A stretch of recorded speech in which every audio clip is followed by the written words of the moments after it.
Magandang araw mga ka-printer, sa araw na ito ibabahagi ko sa inyo, ang aking konting kaalaman sa pag-ayos, ng mga sirang printer.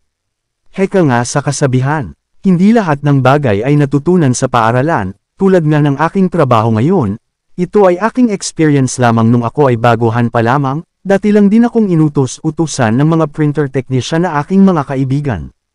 Hanggang sa napag-isip-isip ko, bakit hindi ko sila gayahin kumikita ng maganda, kaya nga nila kaya ko rin siguro.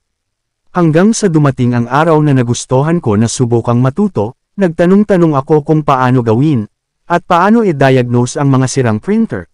Sa umpisa medyo mahirap talaga, nangangapa pa ako kasi wala pa naman nagturo sa akin, nakatutok lang ako buong araw sa ginagawa nila. Hanggang sa kinabisa ko na ang mga klase ng printer at kung ano ang mga naging madalas na sira nito. Naguguluhan pa talaga ako, kaya ang ginagawa ko, nagmamasid-masid ako sa mga kaibigan kong printer technician sa kanilang ginagawa. Bago nila umpisahan at baklasin ang printer, tinatanong ko muna ano ang sira o diagnose nila sa isang unit, tapos tinatanong ko kung ano ang dapat nilang gawin at paano nila o umpisahan, tulad ng ginagawa ko ngayon. Ito ay barado o may guhit yung printing ng printer. So dun tayo mag-focus sa printer head, dahil ayon sa diagnosis, ang problema ay ang printing niya. So nag-check tayo ng printer head at may tama na din at kailangan na ng palitan.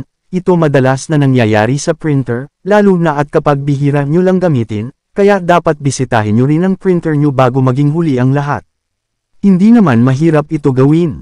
Basta samahan mo lang ng sipag at tiyaga, natutunan mo rin ito. Maniwala ka lang sa kakayanan mo. Huwag mong isipin ang pagod sa umpisa lang yan, tulad sa akin noon medyo hustle lang talaga sa umpisa, syempre konti pala nang ang aking nalalaman. Basta isa-isip mo lang ang mga natutunan mo.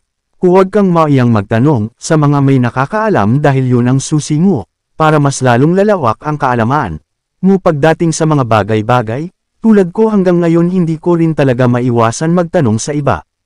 Hindi naman lahat ay alam natin, may mga printer din na hindi ko maintindahan kasi minsan hindi ko pa napag-daanan lahat ng maging sira.